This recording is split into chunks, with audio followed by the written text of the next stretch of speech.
My best friend said I was too intense for his wedding speech, so I gave the toast he feared and the truth he couldn't delete. I didn't want to steal the spotlight. I swear to God, that was never the plan. I'm Jake, 28 male, and for most of my life, my best friend Danny, 29 male, was my brother in every way that counted. We met in 5th grade after I threw up on his shoes during a field trip to the aquarium. He didn't even flinch, just handed me a Gatorade and said, "Happens to the best of us." That was it. Bond sealed. From that day forward, it was Jake and Danny against the world. When I say we've been through everything together, I mean everything. His parents' nasty divorce, my dad's overdose, high school heartbreaks, college drunken breakdowns. That one summer we thought we were going to open a taco truck and ended up getting food poisoning from our own test batch. Every damn thing. I was there the night he met Amanda, now 28 Fahrenheit, his soon-to-be wife. And I was the one who picked him up from her apartment 3 weeks later when she dumped him because she wasn't ready to settle.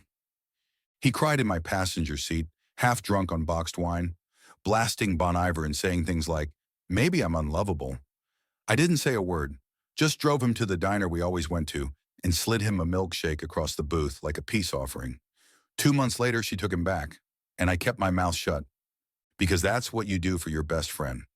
So yeah, when he asked me to be his best man, I said yes before he finished the sentence. I was honored. I had jokes ready, stories lined up, and a few tender bits I knew would make people laugh and cry. I even found this old picture of us from junior high, him with a black eye from trying to impress a girl, me holding a sign that said, "Danny's not dead," like it was a memorial. Then 2 weeks before the wedding, he called me. "Hey man," he started, voice low like he was trying not to wake someone up. "About the speech." I froze. "What about it?" I just, "Amanda's worried you might be too intense." I laughed, because that had to be a joke, right? He didn't laugh back. "She thinks maybe keep it light, you know? No heavy stories. Nothing too personal. Maybe just thank the guests and do a quick toast." I didn't say anything. I couldn't. My throat felt like someone had stuffed it with gravel. He filled the silence. "It's her big day too, and she's nervous. I just want everything to be perfect." Right, her big day. Perfect. That word hung in the air like a slap I never saw coming. I hung up without saying anything. I couldn't even pretend to be okay. Because what he really meant, what she meant, was that I wasn't safe. I was too raw, too real, too much of a mirror to the parts of Danny they were trying to polish over. And maybe he agreed. So I did exactly what they asked. And then, when it was time to give my speech, I didn't give the one I wrote. I gave the one they were scared of. The one that made Danny cry. The one that Amanda couldn't erase no matter how hard she tried. And it all started unraveling from there. Danny didn't even look me in the eye the morning of the wedding. We were in the groomsmen's suite of the venue, a fancy vineyard outside Santa Barbara. Everyone was buzzing around, tying ties, drinking whiskey at 10 a.m. like it was normal, cracking jokes they'd forget by nightfall. But Danny, he couldn't stop fiddling with his cufflinks, wouldn't meet my eyes, wouldn't laugh when I said something sarcastic about the groom's hair being aggressively Brill cream. That's when I knew. He wasn't just doing this for Amanda. He believed it, that I was too much, that the version of him I knew, the real Danny, the one who snuck out to skate with me at 2 a.m., who wrote poetry in secret freshman year, who punched a dude at a party for calling me a slur, wasn't welcome anymore. He was trading in the truth for a curated life, filtered, safe, shiny. Amanda came into the room then, full hair and makeup, veil in hand. She looked beautiful, yeah, but also fake as hell, like a bridal mannequin that had downloaded a personality from Pinterest. She walked straight to Danny, ignored everyone else, and kissed him on the cheek. Then she turned to me, smiled just a little too tight. "Jake," she said, "you brought your speech, right?" "Of course," I said, matching her energy. "Good," she nodded, too chipper. "Just, short and sweet, something classy, sentimental but light, nothing embarrassing." The way she said embarrassing felt like a blade, like she already assumed I'd show up with dirt and fireworks. "I got you," I said and forced a grin. But inside I felt something snap, like a wire pulled too tight for too long, because I realized I had already been erased. This version of me, Our version, the one who cried with him over his mom's relapse, who drove him to his first therapy appointment, who bailed him out after the Vegas bachelor party disaster, didn't fit the aesthetic anymore. I was the best man in name only. They wanted a placeholder, a warm body with a microphone who'd say, "Love is beautiful," and "cheers to forever," and sit the hell down. Not someone who reminded them that love is messy and hard and real and built on late-night calls and nearly broken bones. They wanted to forget where Danny came from. So I made a decision, not out of spite, out of love, actually. I decided that if they were going to pretend the past didn't matter, then I was going to make damn sure everyone remembered exactly who they were marrying. And that speech, oh, I rewrote it that night. 4 hours before the ceremony, I was in my hotel bathroom, staring into the mirror with the crumpled old version in one hand and my phone in the other. And I started typing. Not to ruin the wedding, to save Danny from erasing the one person who always showed up, even when it was inconvenient. Even when it hurt, the ceremony was fine, a little too perfect, like a Hallmark movie that didn't realize it was satire. Amanda's vows were all about growth and stability and building the life we deserve. She actually said that, like marriage was a startup and Danny was her best investment yet. Danny's vows, that hurt more, because I could hear the version of him I knew peeking through, just barely. He said something about finding someone who sees you for who you want to be. And for a second I thought, maybe he gets it. Maybe this is just a phase. Maybe he's scared. But then he looked at her like she hung the moon, and I realized he wasn't scared. He was choosing this, choosing her curated chaos over our chaos, her surface-level bliss over our blood and guts bond. After the ceremony, during pictures, I stood there holding my champagne like it was an anchor. Amanda's cousins were all fake laughing in a line, and the photographer kept shouting things like, "Give me sparkle, people!" Danny tried to catch my eye a few times. I pretended I didn't notice, because if I looked, I'd lose my nerve. I knew what was coming. I had the speech printed on thick cardstock in my jacket pocket. Heavy like truth. It wasn't even long, barely 2 pages. But it was the kind of thing you can't take back once it's out there. The reception was held in this rustic barn-turned-wedding venue. Edison bulbs strung from the rafters, flower arrangements like they were plucked from a dream. People were drunk by the salad course. I waited. I laughed in the right places, made small talk with Amanda's maid of honor, who kept touching my arm and saying things like, "You're way too cute to be single." I ate exactly 3 bites of my steak before pushing it around like it had offended me. Then the DJ called for toasts. Father of the bride first, then Amanda's sister, who told a story about how Amanda once dated a guy who cried after sex and how Danny was an upgrade. I clenched my jaw so hard I saw stars. Then it was my turn. I walked up, gripped the mic, and looked out over a sea of faces that didn't really know me, or Danny. Not the real us.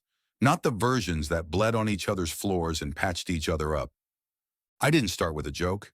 I didn't start with, "For those of you who don't know me." I started with this. I was told to keep this light, sweet, classy. But love isn't always sweet. It's not always light. And if you know Danny the way I do, you know that what makes him who he is isn't filtered. There were some polite chuckles, one loud woo from someone drunk and oblivious. But Danny, his face went pale. Amanda? She stiffened, visibly. Her eyes narrowed, a smile still glued to her face, but her fingers clutched her wine glass like it was a weapon. I looked right at them and kept going, because if they wanted a performance, they were about to get one they'd never forget. "So let's talk about Danny," I said into the mic, voice steady, eyes locked on his. "The guy who once duct-taped his busted Converse because we couldn't afford new shoes. The guy who used to sneak into the school theater after hours and read his poems out loud to empty chairs just to prove he still had a voice." There was a shuffle in the crowd, some uncomfortable laughter, a few murmurs. I saw Amanda's mom lean toward her with this pinched little whisper. Amanda didn't move, just smiled tighter, like the skin on her face was trying to strangle her. "But he's also the guy," I continued, "who once stood outside my house for 3 hours in the rain because I told him I didn't want to live anymore. He didn't knock. He didn't call. He just stood there soaked and silent until I opened the door." The silence in the room snapped like a twig. No more clinking of forks, No more polite murmurs, just stillness. I nodded slowly. See, you don't get to choose which parts of a person are convenient. You don't get to love someone for their ambition and ignore their pain. You don't get to take the polished version and discard the scars. Danny's mouth was slightly open. His hands were balled in his lap. Amanda's hand was on his thigh, pressing down like she was trying to hold him in place. And when you ask someone like me to be less intense, to sanitize the story, you're not just erasing my words. You're erasing where he came from. And that's not love. That's branding. A few people gasped.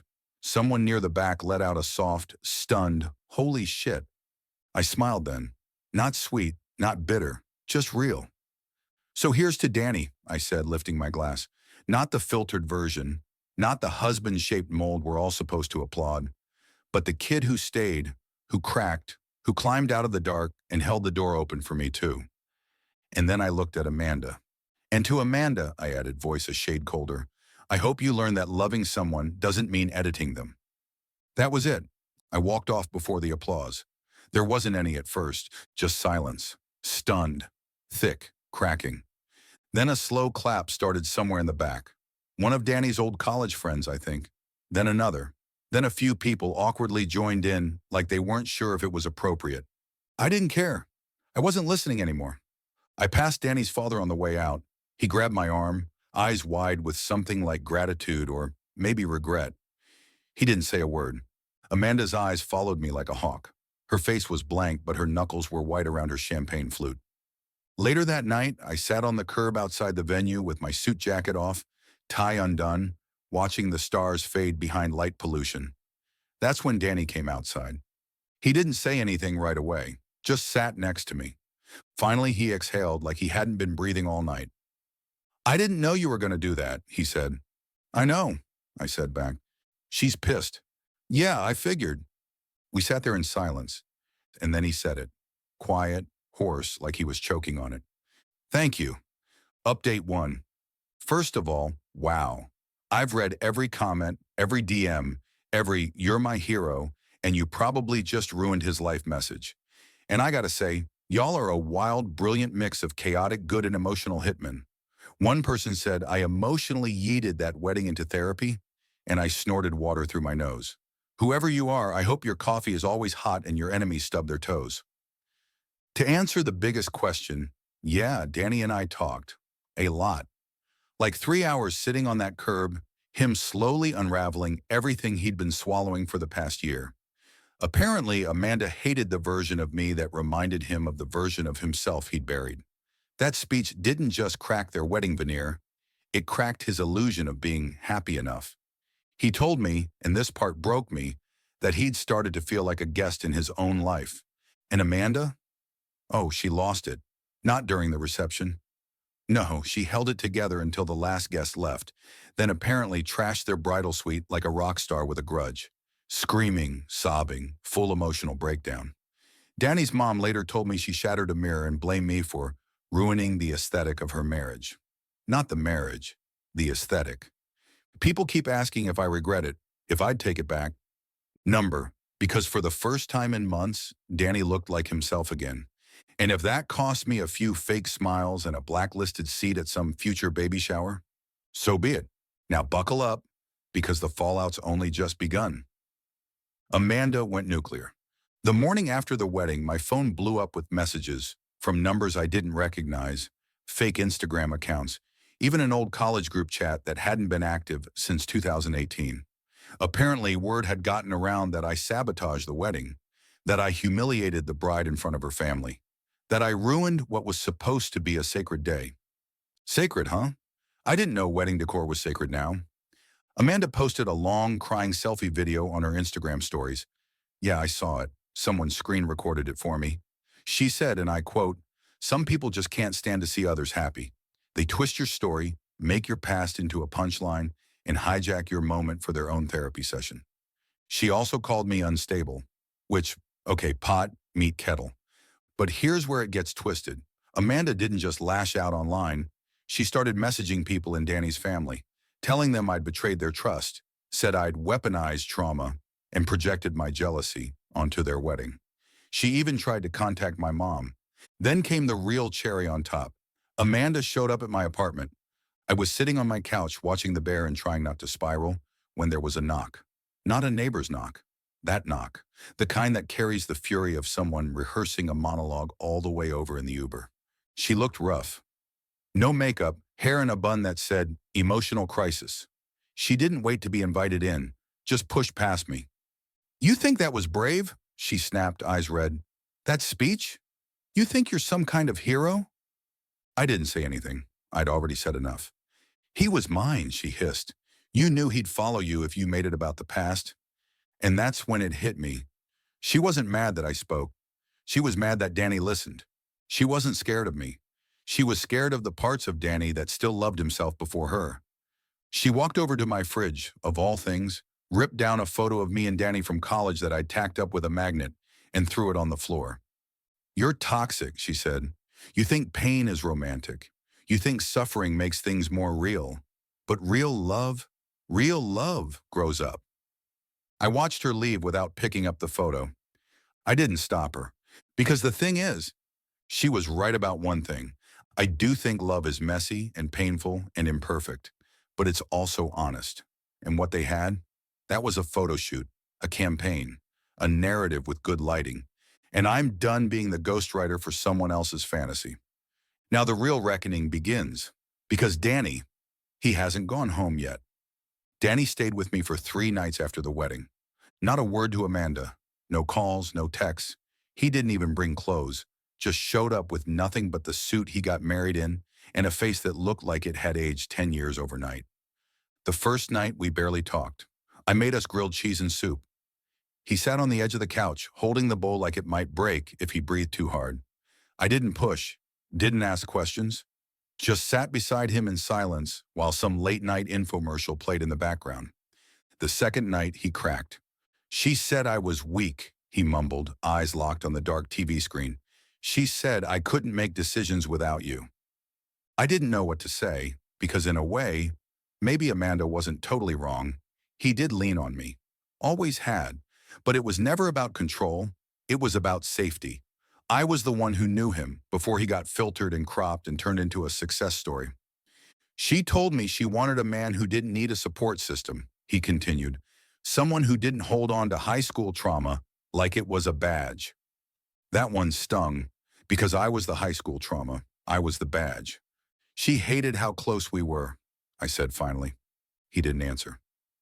The third night, he finally checked his phone. 47 missed calls, 19 voicemails. Amanda had gone scorched earth. Her last message said, if you walk away from this marriage, I'll make sure everyone knows the truth about you. The panic attacks, the pills, the nights you begged me not to leave. That was the moment. I watched something shift behind his eyes. Not fear, clarity. He stood up, walked to my fridge, and pulled down the photo she'd ripped off a few days earlier. Taped it back up like it belonged there. I'm not going back, he said. And just like that, the weight lifted. But Amanda didn't go quietly. The next morning, she showed up again. Not at my door, at his job. She marched into his office crying, screaming, accusing me of manipulating him into abandoning her. Said she'd tell HR he was having a breakdown.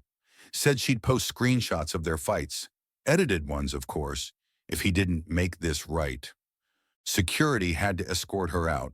His boss gave him a week off. He's staying with his cousin now, trying to get his head right. And me, I'm just watching this fall out like a slow-motion implosion, except now there's no fire to put out. Just the wreckage of a man trying to rebuild from someone else's blueprints. Update 2. All right, Reddit, buckle in. I wasn't going to post again, but after what happened this week, I had to. So Amanda lost whatever thread of chill she had left. After Danny went ghost, she went full reality TV villain mode. I'm talking social media posts hinting at mental instability, subtweets about narcissistic enablers, and one particularly spicy TikTok where she implied Danny was groomed emotionally by me. Yeah, that level of unhinged. But here's where karma slipped on her heels and took center stage. Amanda decided to post a clip from my speech, a badly chopped, out-of-context snippet that made it sound like I was bitter and confessing love for Danny or some crap.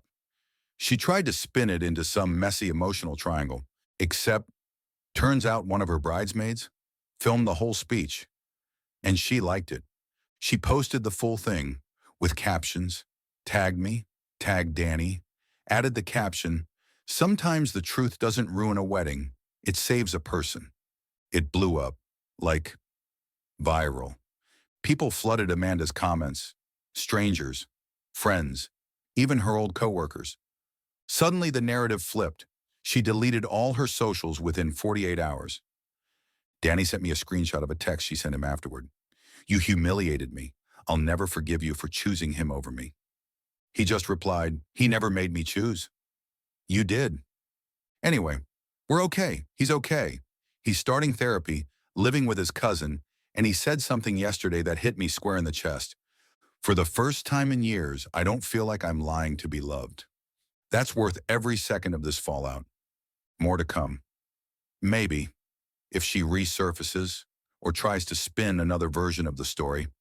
But for now, the truth stands, unedited, undeletable. It didn't end there. Amanda never just walks away. She circles back, bleeding chaos. 2 weeks after everything blew up, Danny got served. Yep, served. A cease and desist letter from Amanda's lawyer uncle claiming defamation and emotional distress because of the wedding speech, the speech she tried to weaponize. She accused Danny of conspiring with me to intentionally sabotage her emotional well-being in a public setting. I laughed out loud when he showed it to me. She was literally trying to sue him for heartbreak, like love had a return policy and she was bringing it back with a receipt and emotional bruises. Danny didn't even flinch. Just said, "I think she's trying to bait me into a conversation," because that's what this always was with Amanda, a performance. And when the stage collapsed under her feet, she started clawing at the audience. But she wasn't done. She showed up to his cousin's place, rang the bell for 15 straight minutes until the neighbor threatened to call the cops. When no one answered, she left a box on the porch. Inside, every gift Danny had ever given her, every letter, a pair of his old sweatpants, a hoodie she used to sleep in, his dog's collar from when they dog sat together once. She even included a photo of them at Disneyland with, "Do you remember who you were?" scribbled on the back in Sharpie like a damn thriller movie. It was pathetic, but also deeply calculated. Because that's the thing. Amanda doesn't break down. She performs her collapse for maximum effect. Danny didn't open the box. He dropped it off at my place and just said, "You keep it." I'm done unpacking her versions of me. And that should have been the end. Except Amanda made one more move. She sent a group email. BCC'd, subject line, "For those still confused about what happened." In it, she detailed how two emotionally unstable men used her wedding as a platform for covert codependency and manipulative storytelling. She even linked Reddit threads, including mine. She called me Jake the Shadow, said I was the emotional parasite feeding off Danny's life because I didn't have one of my own. Danny didn't respond, but I did. I hit reply all, short and simple. Sometimes shadows are cast by people running from the truth. She hasn't emailed since. I think that's when she realized it was over. Not just the marriage, the control, the narrative, the version of Danny she tried to sculpt like a statue, not love like a person. And as for the box, it's still in my closet, not because I care, but because someday, when Danny's ready, I want him to see what he escaped, and maybe, just maybe, laugh at the Sharpie melodrama. Because love doesn't erase who you are. It remembers, even when they want you forgotten. Danny moved into his own place last week. Small, a little beat up, second floor walk-up with peeling paint and a busted screen door. But it's his. No more curated living rooms designed for Instagram. No more marble counters he wasn't allowed to use because they were just for guests. Just him, his books, a record player, and the quiet kind of peace that doesn't need to be posted. We built his IKEA bed frame while listening to some old mixtape he made in college, full of songs Amanda used to call too depressing. He looked up at me halfway through, tightening a bolt, and said, "Do you think I was ever really in love with her? Or just in love with being chosen?" And man, I felt that in my bones. Because that's the part that'll haunt him. Not the wedding, not the drama, but the quiet realization that he let himself be loved conditionally. that he had to shrink to fit someone else's story. He told me he started writing again. Real stuff. Not content, not captions, actual poems. One of them's about a man who wakes up after his wedding and realizes the suit he's wearing isn't his. It fits, but it doesn't belong to him. I cried when he read it to me. He did too. As for Amanda, radio silence. Mutual friends say she's been rebranding. New profile pic. New last name, not his. She's pitching a podcast now. Some crap about healing through disruption. She'll probably be fine. People like her always land somewhere soft. On their feet or on someone else's back. But here's the thing I keep coming back to. That speech, that moment, it wasn't revenge. It wasn't sabotage. It was a lifeline. Not because I wanted to save Danny, but because I wanted him to remember who he was before someone made him forget. And maybe because part of me needed to remember too. Last night, we sat on his balcony drinking beer from chipped mugs.